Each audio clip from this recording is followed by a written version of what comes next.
الاعراف وہ نمبر 20 آیت نمبر 162۔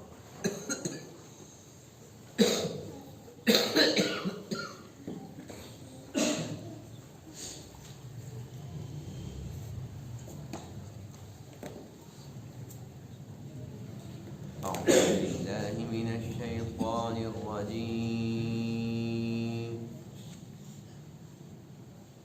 بسم الله الرحمن الرحيم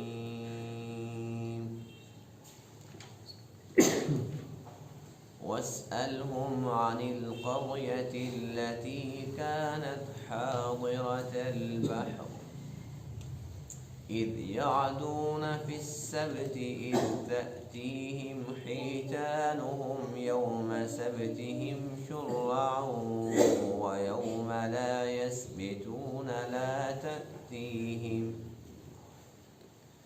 كذلك نبلوهم بما كانوا يفسقون صدق الله العظيم۔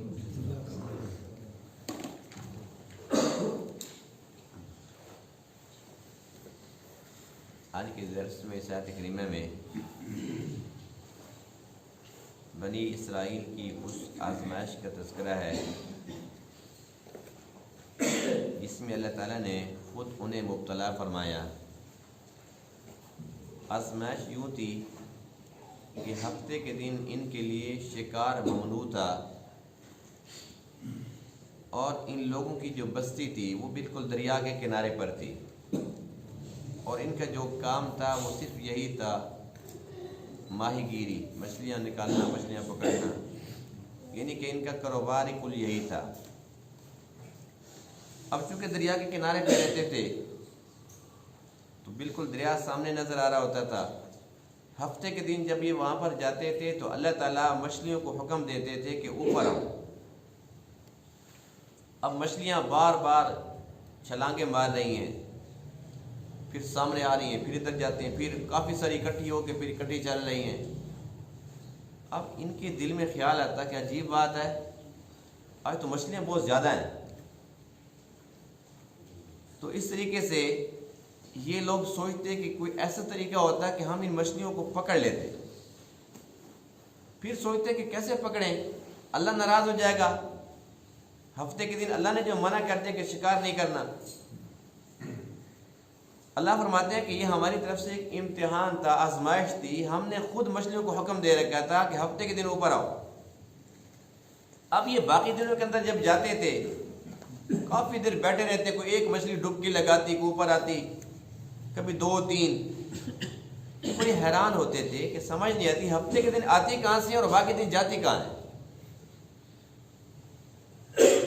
یہاں تک کہ اس امتحان کے اندر یہ لوگ یوں فیل ہوئے کہ ان لوگوں نے ہیلے کے ساتھ شکار کر لیا، یعنی کہ مچھلیوں کو پکڑا نہیں ہے، اپنے گھر نہیں لے کے آئے۔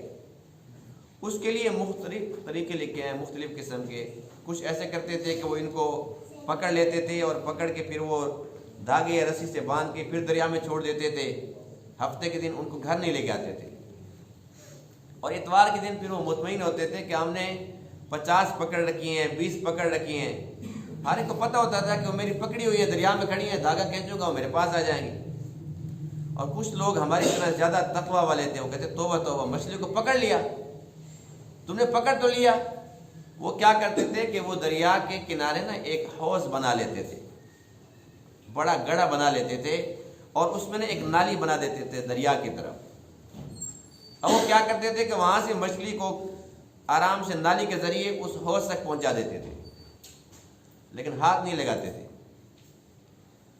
اب وہ ہفتے کے دن ان کو حوض کے اندر پکڑ لیتے تھے اور چونکہ پانی وہ دریا کے ساتھ آتا جاتا رہتا تھا تو وہ اپنے دل کو تسلی دیتے تھے کہ وہ تو دریا میں ہی ہے، پانی تازہ آ رہا ہے جا رہا ہے۔ لیکن وہ جب گڑھے میں چلی جاتی تھی تو مچھلی کے ظاہر پاؤں تو نہیں ہوتے کہ وہ اس نالی کے ذریعے پھر واپس دریا میں چلی جائے، تسلی ہوتی تھی کہ اس نے بھاگنا کوئی نہیں ہے۔ اس امتحان کے اندر یہ لوگ اس طریقے سے فیل ہو گئے۔ اللہ فرماتے ہیں کہ یہ ایک امتحان تھا، ہم نے خود مچھلیوں کو حکم دیا تھا کہ تم ان کو آزماؤ۔ تو یہ لوگ اس امتحان کے اندر ناکام ہو گئے.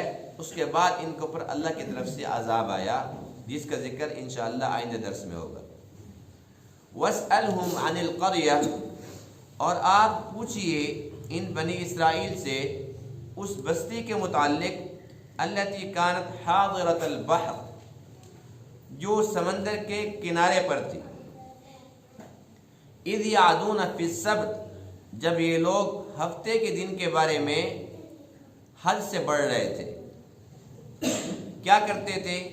اذ تأتیہم حیتانہم یوم سبتہم شرعا جب ان کے پاس ان کی مچھلیاں آتی تھی ان کے ہفتے کے دن شرعا بالکل سامنے اوپر آ جاتی تھی. وَيَوْمَ لَا يَسْبِتُونَ اور جس دن یہ ہفتہ نہیں مناتے تھے انہیں ہفتے کا دن نہیں ہوتا تھا لا تأتیہم وہ نہیں آتی تھی. کذالک نبلوہم اسی طرح ہم ان کو آزماتے تھے. بما کانوا یفسقون اس وجہ سے کہ یہ لوگ فاسق تھے نافرمان تھے.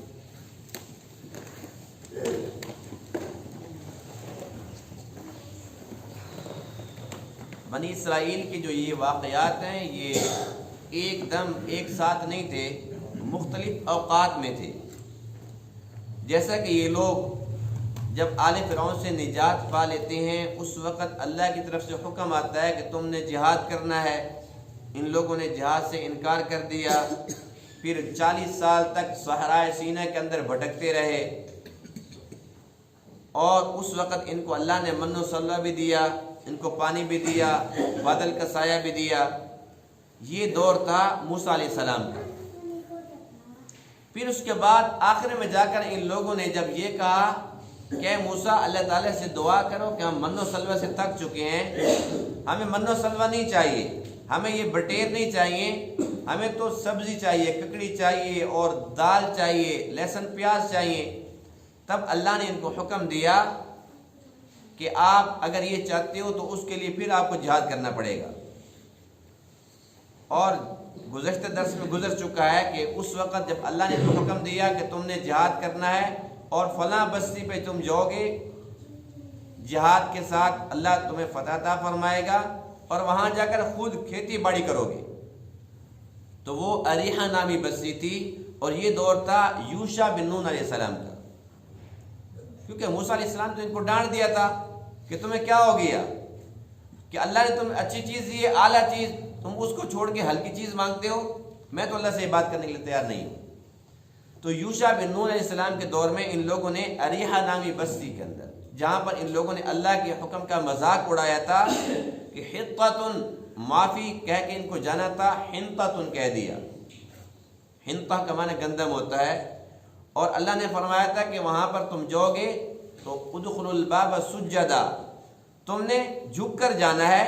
تو یہ بیٹھ کر اور مذاق اڑا کر اندر داخل ہو گھسر کے گئے تھے.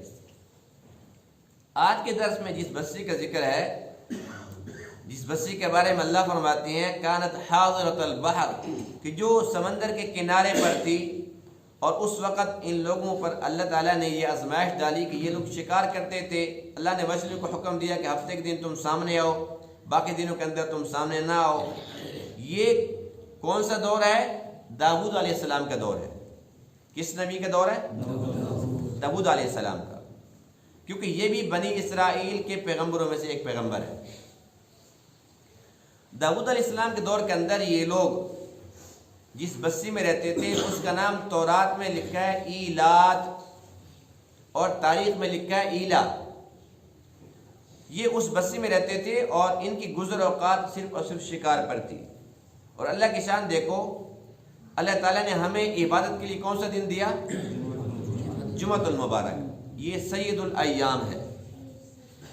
اور عیسائیوں نے اپنے لیے خود اتوار کا دن مانگا. وہ لوگ اپنی مخصوص عبادت اتوار کے دن کرتے ہیں. یہودیوں نے اپنے لیے خود ہفتے کا دن مانگا تھا, اور ہفتے کے دن ان پر یہ پابندی تھی کہ یہ کوئی کاروبار نہیں کر سکتے تھے. یہاں تک کہ ان کی اپنی تورات میں لکھا ہے کہ یہ لوگ چولہا بھی نہیں جلا سکتے تھے. اس دن ان کے لیے کھانا پکانا یہ بھی ان کے لیے منع تھا, صرف اور صرف عبادت کرو. جب چولہا جلانا منع تھا تو پھر شکار کیسے ان کے لیے حلال ہو سکتا تھا؟ اللہ تعالیٰ کا اس امت پر کتنا بڑا احسان ہے کہ ہمیں جمعہ المبارک کا دن دیا ہے۔ اللہ فرماتے ہیں کہ صرف جب جمعے کی اذان ہو جائے، جب جمعے کی پہلی اذان ہو، جمعے کا وقت داخل ہو جائے تو کاروبار چھوڑ دو، اور جب جمعہ کی نماز پڑھ چکو فارغ ہو جاؤ تو تم پھر اپنا تجارت کر سکتے ہو، اور کھانا پینا تو سب کچھ ویسے ہی چلتا رہتا ہے، سب کچھ ہم کر سکتے ہیں، صرف جمعہ کی نماز کے وقت ہم اپنا کاروبار چھوڑ دیں۔ ان کے لیے پابندی کیا تھی کہ تم نے شکار نہیں کرنا، یعنی کہ ان کی جو تجارت تھی وہ یہی شکار تھی، اللہ نے پابندی لگا دی کہ یہ کام نہیں کرنا۔ ان لوگوں نے وہ کام کر دیا، کافی دن تک تو نہیں کیا، سوچتے رہے، لیکن جب بھی جاتے تھے ہفتے کے دن وہ دیکھتے تھے کہ آج تو بھی مچھلیاں چلاؤں کے باہر نہیں ہیں، بڑی مچھلیاں بھی آج پتہ نہیں کہاں سے آ گئی ہیں۔ یہ مچھلیاں کس کا حکم مانتی ہیں؟ اللہ تعالیٰ کا۔ تمام مخلوق اللہ کے حکم کی پابند ہے۔ اب مچھلیاں تو اللہ کے حکم کی پابند تھی، اللہ تعالیٰ ان کا امتحان لے رہا تھا، اللہ نے خود مچھلیوں کو حکم دیا کہ اب آؤ چیک کرو ان کے اندر ایمان کتنا ہے۔ انسان بڑا کمزور ہے، اللہ خود فرماتے ہیں نا خلق الانسان ضعیفا، اس کو میں نے ضعیف پیدا کیا، اور ایک آیت میں اللہ فرماتے ہیں کہ یہ ظالم بھی ہے اور جاہل بھی ہے، یہ اللہ تعالیٰ خود قرآن مقدس میں فرما رہے ہیں۔ بہرحال انسان جو ہے نا جی، انسان بن جائے تو بہت بڑی بات ہے، ورنہ ظاہری طور پر تو انسان ہوتا ہے لیکن اندر سے کوئی درندہ ہے تو کوئی بھیڑیا تو کوئی کیا۔ اللہ تعالیٰ ہمیں انسان بھی بنائے، اللہ نے تو انسان بنایا، ہم انسان بننے کے لیے تیار نہیں ہیں۔ بہرحال ان لوگوں نے کیا کیا، ان لوگوں نے ہفتے کے دن شکار کر لیا، لیکن ڈائریکٹ نہیں کیا، ہیلے بہانے سے کیا۔ اللہ تعالیٰ کو ان کا یہ ہیلا ناپسند آیا، اللہ تعالیٰ ناراض ہو گیا کہ میں نے تو ایک امتحان لیا تھا، اب یہی امتحان بالکل 100%۔ اس کی میں ایک ایسی مثال پیش کرتا ہوں جو آپ کو اچھے طریقے سے سمجھ آ جائے گی۔ ہفتے کے دن یہ لوگ جاتے تھے تو مچھلیاں ہوتی تھی، باقی دنوں میں غیر، گھنٹہ گھنٹہ بیٹھتے تھے، ایک مچھلی آتی تھی، کبھی دو آتی تھی۔ اب کیا ہوتا ہے کہ ایک دکاندار جب دکان پہ بیٹھا ہوتا ہے، جب نماز کا ٹائم ہوتا ہے تو گاہک آ جاتے ہیں، آتے کہ نہیں آتے؟ یہ وہی امتحان ہوتا ہے کہ نہیں ہوتا؟ اب کیا ہوتا ہے کہ اس وقت گاہک آنا شروع ہو جاتے ہیں، اور جس کے اندر ایمان کامل ہے وہ کہتے ہیں نہیں بس اب سب سے پہلے اللہ کا حکم ہے، لیکن جو کمزور ہوتا ہے وہ کہتے ہیں جی چلو اب روزی آ گئی ہے، اب اس کو کیسے چھوڑوں، چلو ایک میں نہیں 1.25 میں پڑھ لوں گا، 1.25 بھی گزر گیا 1.5 والی میں پڑھ لوں گا، 1.5 بھی گزر گیا 2 والی میں پڑھ لوں گا، چلو کوئی بات نہیں، گاہکوں کا رش لگا ہوا ہے، قضا پڑھ لوں گا، چھوڑتا نہیں ہوں۔ لیکن اس نے جیسے نماز کا حشر کیا ہے، جیسے نماز کے ساتھ سلوک کیا ہے، اللہ راضی ہوگا کہ ناراض ہوگا؟ ملنا تو وہی ہے نا جو مقدر میں ہے۔ اور کئی بار ایسا ہوتا ہے کہ دکاندار نا بڑا خوش ہوتا ہے، اتنے گاہک آگے اکٹھے، یہ بنی اسرائیل مچھلیاں ہوتی ہیں۔ اب وہ جب آ جاتے ہیں انسان نماز بھی چھوڑ دیتا ہے، کھپتا رہتا ہے، یہ دکھا وہ دکھا، آخر میں کیا ہوتا ہے؟ نتیجہ صفر، وہ خالی چلے جاتے ہیں، لیتے دیتے کچھ نہیں ہے۔ لیکن اللہ نے یہ امتحان اس پہ ڈالا تھا، یہ فیل ہو گیا، ملا کچھ نہیں ہے، ملنا تو وہی جو نصیب میں ہے، لیکن یہ فیل ہو گیا۔ اب کیا ہوتا ہے جب نماز پہ آ جاتا ہے انسان، ایک امتحان کی بات کر رہا ہوں، نماز کا ٹائم نہیں ہوتا، عام وقت میں 2 گھنٹے بیٹھے ہوئے کوئی گاہک نہیں آیا، یہ وہی مچھلیاں بنی اسرائیل کی کہ اتوار کے دن وہ جاتے ہیں، پیر کے دن، منگل کے دن، عام دنوں میں مچھلیاں نہیں نظر آتی، اکا دکا کو نظر آ جاتی ہے، ہفتے کے دن بڑی زیادہ آتی ہیں۔ تو یہ اللہ تعالیٰ ہر ایک بندے کو آزماتا ہے، جیسے اللہ نے بنی اسرائیل کو آزمایا، اللہ کو حق حاصل ہے وہ کسی کو بھی آزمائے، تو اللہ تعالیٰ ہمارا بھی امتحان لیتا ہے۔ اور یہ صرف دکان کے ساتھ مخصوص نہیں ہے، کوئی بھی انسان کسی کام کے اندر لگا ہوا ہے، جب اللہ کا بلاوا آتا ہے تو اس وقت شیطان گاہکوں کو بھیج دیتا ہے جاؤ۔ اب یہ اللہ تعالیٰ امتحان لے رہا ہوتا ہے کہ یہ بندہ کیا کرتا ہے۔ جو بندہ اللہ کے حکم کی طرف آ جاتا ہے وہ کامیاب ہو جاتا ہے، اور جو بندہ دنیا کے چکر میں پھنس جاتا ہے یہ انسان ناکام ہو جاتا ہے، جیسے کہ بنی اسرائیل ناکام ہو گئے۔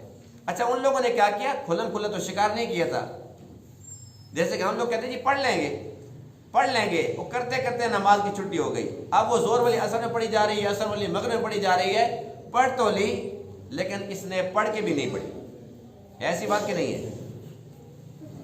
بہرحال ان لوگوں نے یہ حیلہ کیا، اللہ تعالیٰ اس حیلے سے ناراض ہو گئے۔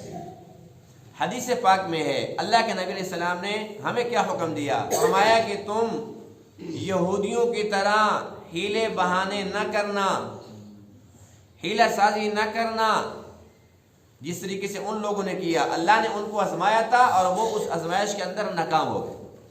ایک حدیث پاک میں ہے لعن اللہ الیہود، اللہ تعالیٰ یہودیوں پر لعنت فرمائے کہ یہ حیلے بہانے سے اللہ کے احکام کا مذاق اڑاتے تھے۔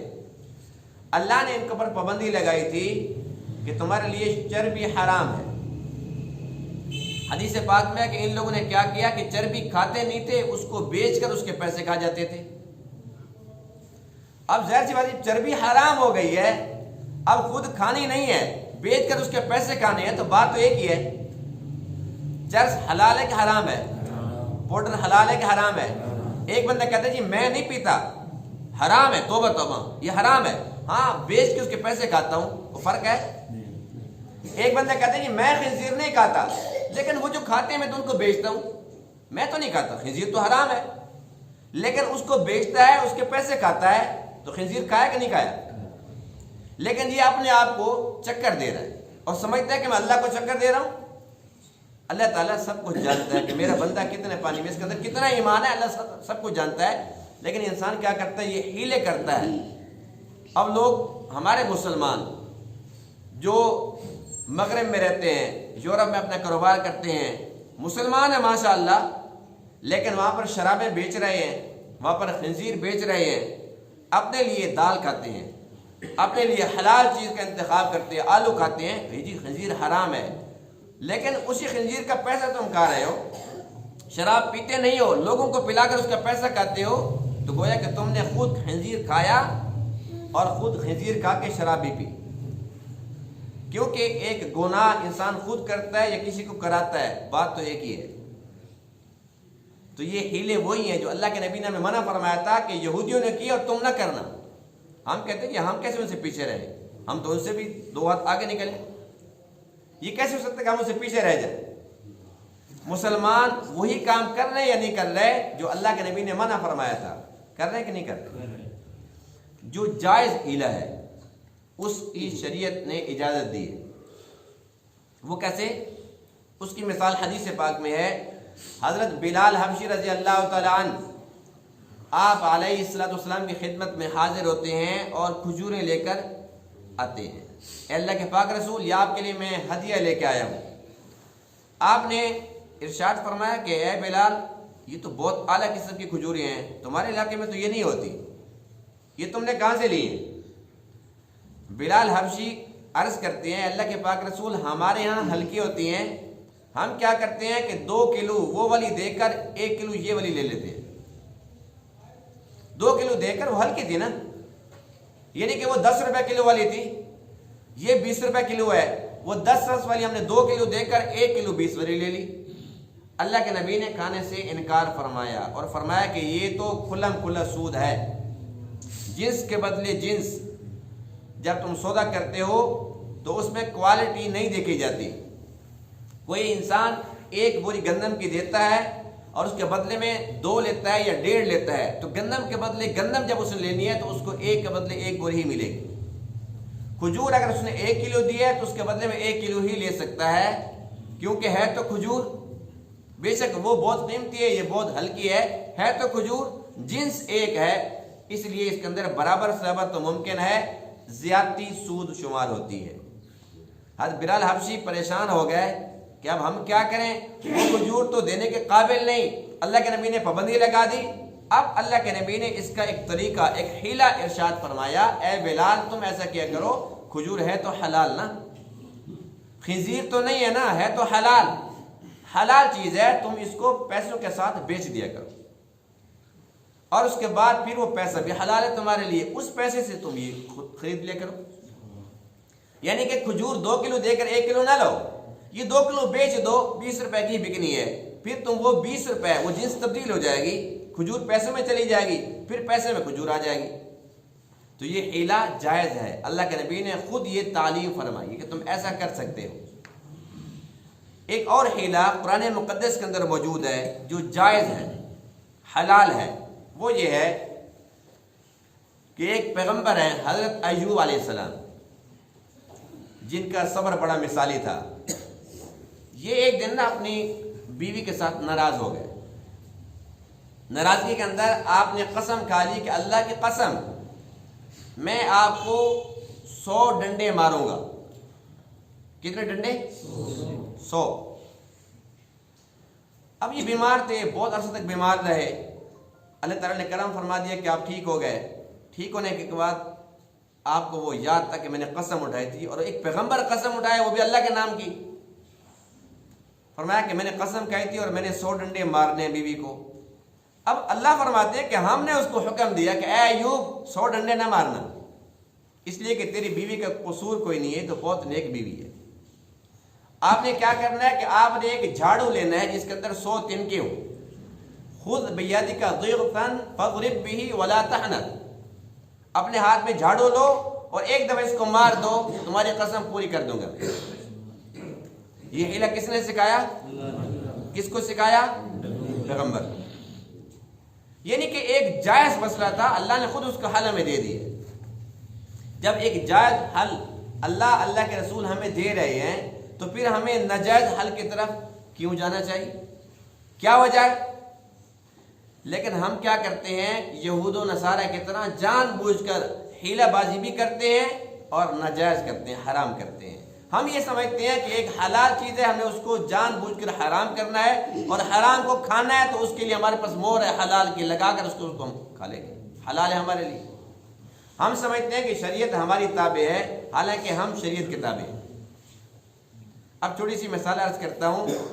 آج کل یہ عام سی بات ہو گئی ہے، گھر کے اندر تھوڑا سا میاں بیوی کا جھگڑا کیا ہوا، فوراً طلاق طلاق طلاق. یہ بات عام ہو گئی نا. دیکھو اگر لڑائی جھگڑا ہو جائے اور انسان ہے تو ہونا ہے، لیکن اس کے لیے اور 1000 باتیں ہیں. لفظ طلاق کیوں؟ جس کا کوئی توڑ نہیں، جس کا کوئی حل نہیں ہے. اب کیا ہوتا ہے کہ علماء منع کرتے ہیں کہ بھئی خدا کے لیے یہ بہت اہم ترین نازک حساس معاملہ ہے، طلاق کا استعمال نہ کرو. طلاق دے دی. طلاق دینے کے بعد پھر اب چاہتا ہے کہ وہ طلاق ختم ہو جائے. طلاق تو ختم نہیں ہو سکتی. اب اس کے لیے حیل و حجت یہودیوں کی طرف. اب حیلہ کیا کیا جاتا ہے؟ میں غصے میں تھا. یہ تو مسئلے کا حل نہیں ہے، کیونکہ طلاق کوئی انسان پیار میں دیتا ہی نہیں. جب بھی طلاق کو دیتا ہے غصے میں ہی دیتا ہے. اچھا میں جی ہوش و حواس میں نہیں تھا، میں نے جی لکھ کر تو نہیں دی. کوئی کہتے جی میں نے خالی میسج بھیجا تھا، میں نے زبان سے نہیں کی. کوئی کہتے جی میں نے نا اسٹامپ لکھ کر نہیں دیا. یعنی کوشش کیا ہے کہ بھئی طلاق دینے کے باوجود میں بچ جاؤں. کوئی کیا کرتا ہے اپنا مسلک تبدیل کر دیتا ہے، میں تو حنفی نہیں ہوں، جان چھوٹی. اب اگر اس نے کہا کہ حنفی نہیں ہوں جبکہ ہے حنفی، کیا اس کا اپنا ضمیر مر چکا ہے؟ کوئی کہتے جی میرے چھوٹے چھوٹے بچے ہیں جی، اب اس کے لیے کوئی حل نکالو. تو بچے آج اچانک پیدا ہو گئے، یہ اب اچانک چھوٹے بچے کہاں سے آ گئے؟ پہلے مر گئے تھے. پہلے سوچنا تھا نا، پہلے طلاق دے دی، اب اس کے لیے اس کو حلال کرنا ہے. پھر کچھ ہیں ایمان فروش، فتویٰ فروش، وہ بیٹھے ہوئے ہیں اتنے 1000 دے دو، بس میرے پاس اس کا حل ہے. وہ حل نکالنے والا بھی حرام خور، نکلوانے والا وہ بھی حرام خور. اب ایک عام حل یعنی کہ 3 طلاقیں ہو جائیں تو اس کے بعد حلالہ کی نوبت آ جاتی ہے، جسے ہم سمجھتے ہیں کہ بڑا جائز ہے. حدیث پاک میں ہے لعن اللہ المحلل والمحلل، کہ جو حلالہ کرنے والا اور کرانے والا دونوں پر اللہ کی لعنت ہے. جس کو ہم جائز سمجھتے ہیں، اللہ کے نبی فرما رہے ہیں کہ اس پر بھی اللہ کی لعنت ہے. یعنی کہ اس کا جو اوریجنل حلال ہوتا ہے وہ یہ ہے کہ ایک ایسی صورتحال پیدا ہو جائے، پھر اتفاقاً اس نے اور جگہ نکاح کیا تھا، پھر وہ خود مر جائے یا از خود وہاں سے بھی طلاق ہو جائے، پھر یہ اپنے پہلے شوہر کے پاس آنا چاہے دوبارہ نکاح کر کے عدت کے بعد، تو یہ حلالہ شرعی جائز ہے. جیسے آج کل کے حلال ہیں کہ بھئی نکاح کرنا ہے لیکن طلاق فوراً دینی ہوگی، پہلے سے طے شدہ. اس پہ اللہ کے نبی کیا فرماتے ہیں کہ اللہ کی لعنت ہے. ہم اس قسم کے حیلے کر کے اور اپنے آپ کو مطمئن کرنے کی کوشش کرتے ہیں. یہ وہ باتیں ہیں جو یہودی کرتے تھے اور اللہ تعالیٰ ان کے اوپر ناراض ہو گئے. آج امت ہر حلال کو حرام، ہر حرام کو حلال کرنے کے لیے ہزار جتن کرتی ہے، مختلف قسم کے حیلے بہانے. اچھا وہ کام جو کوئی اور کر رہا ہے تو یہ حرام ہے. جی دیکھو خود کر رہے ہیں تو بالکل حلال ہے، اپنا کوئی عزیز کر رہا ہے تو حلال ہے، اور اگر اپنا کوئی مخالف کر رہا ہے تو بالکل حرام ہے. یعنی کہ ہمارے پاس جو پیمانہ ہے وہ ہم نے خود بنایا ہوا ہے، ہمارے پاس جو مور ہے وہ ہماری جیب کے اندر موجود ہے. جہاں چاہیں حلال کر دیں، جہاں چاہیں حرام کر دیں، ہمارے پاس کوئی اختیار نہیں ہے. یہ اللہ کی ناراضگی کی باتیں ہیں یا نہیں؟ تو اللہ تعالیٰ یہودیوں سے ناراض ہو گیا. ہمیں چاہیے کہ ہم وہ کام نہ کریں. اللہ کے نبی نے منع فرمایا. ایک حدیث پاک میں اللہ کے نبی فرماتے ہیں کہ ایک وقت ایسا آئے گا کہ تم یہود و نصارہ کے نقش قدم پر چل پڑو گے، یہاں تک کہ اگر وہ کسی گو کے بل میں گھسیں گے تو تم بھی گھسو گے. یعنی مقصد کوئی بھی نہیں ہوگا، لیکن نقالی ہوگی، اور ان کی بس پیروی کے اندر اتنے اندھے ہو جائیں گے، بھول جائیں گے کہ ہم مسلمان ہیں اور اللہ کے رسول کی تعلیمات ہمارے لیے کیا ہیں اور ہم کہاں پہ جا رہے ہیں. اندھے ہو جائیں گے. اب وہ وقت ہم اپنی آنکھوں سے دیکھ رہے ہیں کہ اللہ کے نبی کا خلیہ پسند نہیں ہے، یہود و نصارہ کا پسند ہے. اللہ کے نبی کی تعلیمات پسند نہیں ہیں یہودیوں کی. وہ فلانا سائنسدان یوں کہتا تھا، فلانا یوں کہتا تھا، فلانا فلاسفر یوں لکھتا ہے. یہ قرآن تو پڑھ کے دیکھو کون سی چیز ہے جو قرآن میں نہیں ہے، کون سی تعلیمات ہیں جو اللہ کے نبی نے ہمارے لیے نہیں چھوڑی. سب کچھ ہمیں بتلایا. جب اللہ کے نبی نے یہ سنجے تک کا طریقہ بتلا دیا تو یہ حلال حرام کے مسئلے چھوڑ دیے ہوں گے. اپنا پڑھتے نہیں ہیں اور دوسری طرف ہماری نظریں. یہی وجہ ہے کہ نہ ہم ادھر کے ہیں نہ ادھر کے.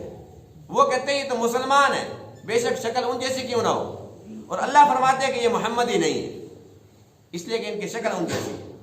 اور حدیث پاک میں ہے من تشبہ بقوم فہو منہم، جو کسی قوم سے مشابہت اختیار کرے گا اس کا حشر انہی کے ساتھ ہو. اب ہم خود فیصلہ کر لیں کہ ہم نے کرنا کیا تھا اور کر کیا رہے.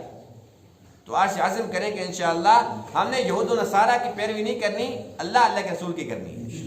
اور جو اللہ فرماتے ہیں، اللہ کے حبیب فرماتے ہیں کہ حلال ہے تو بس وہ حلال ہے، اور جو اللہ کے حبیب منع فرماتے ہیں کہ حرام ہے تو بس وہ حرام ہے. ہم کٹ سکتے ہیں، مر سکتے ہیں، لیکن حلال کو حرام نہیں کہہ سکتے اور حرام کو حلال نہیں کہہ سکتے. جو اللہ کے فیصلے ہیں وہ ہمیں قبول ہیں. آمنا و صدقنا، سمعنا و اطعنا. اگر ہم اس طریقے سے زندگی گزاریں گے تو انشاءاللہ دنیا کے اندر بھی سرخرو ہوں گے اور آخرت کے اندر بھی سرخرو ہوں گے. اللہ تعالیٰ اس باتوں کو سمجھنے عمل کرنے کی توفیق عطا فرمائے. وآخر دعوانا الحمد للہ رب العالمین.